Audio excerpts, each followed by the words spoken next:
ఖమ్మంలో మున్నేరు ముంపు బాధితుల గోడు అత్యంత దయనీయంగా మారింది. ఏ కాలనీ చూసినా వరద మిగిల్చిన గాయాలే కనిపిస్తున్నాయి. ఎవరిని కదిలించినా కన్నీటి గాథలే వినిపిస్తున్నాయి. వరద తగ్గడంతో ఇళ్లకు చేరుకుంటున్న ప్రజలు సర్వం కోల్పోయామని బోరుమంటున్నారు. 4 రోజులుగా అంధకారంలోనే మగ్గుతున్నామని ఆవేదన వ్యక్తం చేస్తున్నారు. మున్నేరు ఉగ్రరూపంతో ముంపు బారిన పడిన ఖమ్మంలోని పలు కాలనీలు ఇంకా తేరుకోలేదు. ఖమ్మం నగరంలోని 15 కాలనీలు, గ్రామీణ మండలంలోని 5 నుంచి 8 కాలనీలపై ఒక్కసారిగా విరుచుకుపడిన వరద తీరని నష్టాన్ని మిగిల్చింది. పునరావాస కేంద్రాల నుంచి ఇప్పుడిప్పుడే ఇళ్లకు వస్తున్న ప్రజలు జరిగిన నష్టం చూసి కన్నీటి పర్యంతమవుతున్నారు.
వెంకటేశ్వర కాలనీ, పద్మావతి నగర్, బొక్కలగడ్డ, మోతీనగర్, దంసలాపురం, మంచికంటి నగర్లో మున్నేరు వరద తీరని నష్టం మిగిల్చింది.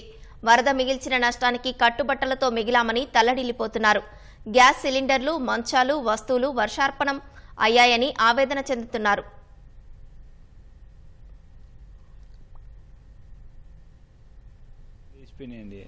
దానివల్ల ఇబ్బంది. మేమే కట్టుబట్టలతో బయటికి వెళ్ళినాం. అయితే ఇంత వస్తుందని మేము అనుకోలేదు. మామూలుగా వచ్చిపోతుంది కానీ ఎప్పుడు ఇబ్బంది ఉండట్లేదు కానీ అట్లా అని పైకి చదువుకున్నాం. పైకి చదువుకొని పోతే ఈ రేకులు గీకులు అన్నీ అట్లా. మీరు ఇక్కడ ఇల్లు కట్టుకొని ఎంతకాలం అయింది? అసలు ఎన్నిసార్లు ఇటువంటి వరదలు ఎదుర్కొన్నారు? 3-4 సార్లు అయిందండి. 3 సార్లు 4 సార్లు అయింది. మేము ఇక్కడికి వచ్చి దాదాపు ఒక 20 సంవత్సరాల పైన అయిందండి. అప్పటి నుంచి వరదలు వస్తూనే ఉన్నాయి. ఎప్పుడు ఇక వస్తుంటే ఇట్నే తీసుకుపోతున్నాం. ఎప్పుడైనా ఇక్కడ దాకా రాలేదు ఇంత ఇటు. ఎప్పుడైనా మెట్ల కాడికి రోడ్డుకి అట్లా వచ్చినాయి. కానీ ఈసారి మాత్రం మొత్తం పై దాకా వచ్చినాయి. ఎప్పుడు ఇంత ఘోరంగా జరగలేదు మాకు.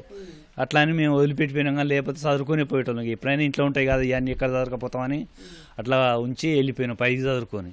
కానీ అట్లా కూడా మొత్తం వెళ్ళిపోయినాయి. గ్యాస్ బండ, ఫ్రిడ్జు, కూలరు, సామాను కూడా పోయింది సార్. ఇంత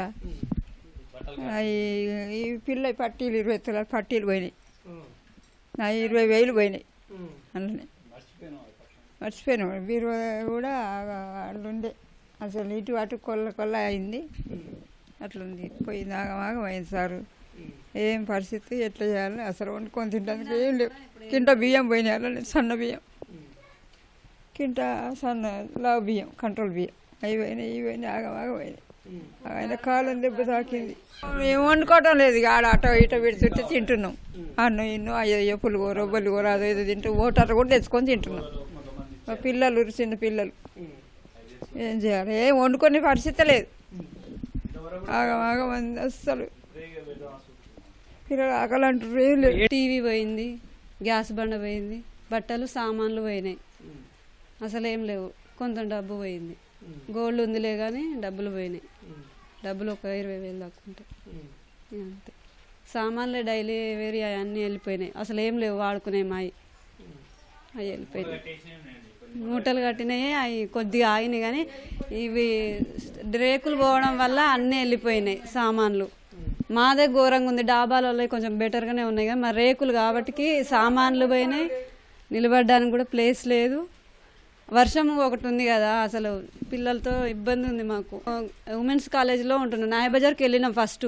అక్కడ కూడా మునిగిపోయింది కానీ మళ్ళీ ఉమెన్స్లోకి వెళ్ళిపించారు. ఇక ఆ నుంచి పిల్లలు నడవలేకపోతారు. చాలా దూరం ఉంది కదా అని చెప్పేసి ఇక్కడే ఉన్నాం ఈరోజు నైట్ మాత్రం. అన్ని ఖరాబ్ అయినాయి. ఏం లేదు. ఆగమాగం అయింది. అగో పడుకోవడానికి బట్టలు గిన్నె లేవు, కట్టుకోవడానికి ఏం లేవు. మరి ఘోరంగా ఉందండి. పిల్లలు ఒక తాన, మేము ఒక తాన, ఆగమాగం ఉన్నాం. పిల్లల్ని మా ఊరికి అక్కడ యాయరుగుట్ట దిక్కు పంపించినామండి. మరి ఘోరంగా ఉంది. అమ్మ నాయన కాడికి పంపించినాం. ఎవ్వరు లేరు ఆదుకోవడానికి, ఎవ్వరు వస్తలేరు. మరి చాలా ఘోరంగా ఉందండి. ఏం చేస్తారో ఏమో. అగో మంచాలు, బీరువాలు, ఫ్రిడ్జులు అన్ని, కూలర్లు అన్నీ కింద పడ్డాయి. ఫ్రిడ్జులు, డ్రమ్ములు అన్నీ పోయినాయి. ఏం లేవు. పిల్లల పుస్తకాలు, యూనిఫామ్లు గిన అన్నీ ఖరాబ్. పుస్తకాలు అన్నీ అగో బ్యావులు అన్నీ ఖరాబ్ అయినాయి. ఏం లేదండి. ఏం చేస్తారో ఏం అర్థమవుతలేదు. మంచిగా ఏమన్నా చేసుకుందామంటే వర్షం పడుతుంది. వీధులు, ఇళ్లలో అడుగుల మేర పేరుకుపోయిన బురదను చూసి బాధితులు అల్లాడిపోతున్నారు. ఏం చేయాలో తెలియక తల్లడిల్లిపోతున్నారు. కనీసం వండుకొని తినే పరిస్థితి లేదని అర్ధాకలితో అలమటిస్తున్నామని ఆవేదన చెందుతున్నారు. ఏం లేవండి, అన్ని ఖరాబ్ అయిపోయినాయి. చూసుకుంటే బట్టలకు వండు పట్టింది, బీరువాల బట్టలు తడిసినాయి, మామూలు బట్టలు తడిసినాయి, అన్ని బియ్యం తడిసినాయి. ఏమీ లేదు, కారం లేదు, ఉప్పు లేదు, ఏమీ లేదు. తినడానికి ఏమైనా వాళ్ళు పెడితే తింటున్నాం, లేకపోతే లేదు. పార్సల్ తెచ్చుకుంటున్నాం, తింటున్నాం, ఏం లేదండి. అంతే పోయింది, జలమలమే అయిపోయింది మొత్తం. పైకి వచ్చినాయి సార్. పైకి వచ్చి తమ్మ కరెంట్ తమ్మ కాడికి ఆడికి వచ్చినాయి. ఇంట్లోకి వచ్చినాయి. అక్కడికి వెళ్ళిపోయినాయి. 6 క్వింటాల బియ్యం సార్. అవి కూడా మాయే. 6 క్వింటాల బియ్యం కథం అయిపోయినాయి. ఏం లేదు సార్. కట్టబట్టలతో మంది ఇస్తే మేము కట్టుకుంటున్నాం బట్టలు. అడుక్కొచ్చుకొని అక్కడ పోతే ఇక్కడ పండాలంటే భయం అవుతుందని ఏరేళ్ళలో పోయి పండుకుంటే వాళ్ళు చూడలేక ఇక ఈ బట్టలు ఇస్తే మేము కట్టుకుంటున్నాం సార్. ఏం చేయాలి ఇక? అట్లా పరిస్థితి అట్లా వచ్చింది. కూలరు, టీవీ, ఎల్ఈడి టీవీ, మంచాలు, పరుపులు అన్నీ పోయినాయి. ఆల్మోస్ట్ ఏమీ లేవు అసలు. గోల్డ్ కూడా చాలా వరకు పోయింది. ప్రాపర్టీ చాలా నష్టం, డ్యామేజ్ అయింది. ఇంకా కనీసం ఇన్ఫర్మేషన్ ఇలే, ప్రభుత్వం చాలా నిర్లక్ష్యంగా ఉంది. ఇంటికి కనీసం 10 లక్షల వరకు పోతుంది సార్. 10 లక్షల వరకు వెళ్ళిపోతాయి మొత్తం ఎస్టిమేషన్. గోడలు కూడా కొద్దిగా డ్యామేజ్ అయిపోయినాయి మొత్తం. ఉండు ఇంత లోతుని ఇళ్ళల్లో డోర్లు మొత్తం ఏం లేకుండా తుంప లేకుండా పాము కూడా వచ్చింది.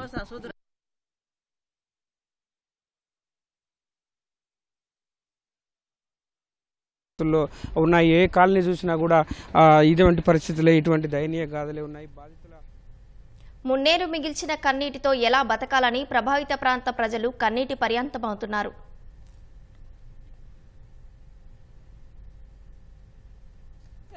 ఏమి లేవు, అన్నీ తడిసిపోయినాయి.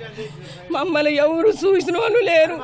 మమ్మల్ని ఎవరు చూసిన వాళ్ళు బేరం చేసుకొని బతికేవాళ్ళం. 20 క్వింటాల బియ్యం పోయినాయి. ఇంటి సామాన్లన్నీ, బండ్లు అన్నీ పోయినాయి. మంచాలు అన్నీ పోయినాయి. ఎయ్యలేవు, అన్నీ పోయినాయి. మమ్మల్ని చూసిన వాళ్ళు లేరు, మమ్మల్ని గాంచిన వాళ్ళు లేరు, మందలు ఇచ్చిన వాళ్ళు లేరు. ఇక్కడికి నీళ్ళు వస్తే నీళ్ళ నుంచి ఈదుకుంటాడు పోయిను. కొంచెం రాంగ్లోనే పోలీసు వాళ్ళు వచ్చి వరద ఏరు పెరుగుతుందమ్మా అని తీసుకొచ్చారు. ఒకసారి వచ్చింది సార్. సామాన్లు కానీ ముఖ్యమైన వస్తువులు ఏమైనా తీసుకొని పోయారు? ఏం చేసి చదవలేదు సార్. ల్యాప్టాప్, టీవీ అన్ని పాడాను. మీకు చూపిమన్నా చూపిస్తాను సార్. నీళ్లు కూడా పరిస్థితి సార్. అట్లానే ఉన్నది సార్. బురద కూడా ఇప్పుడు కూడా అట్లానే ఉన్నది.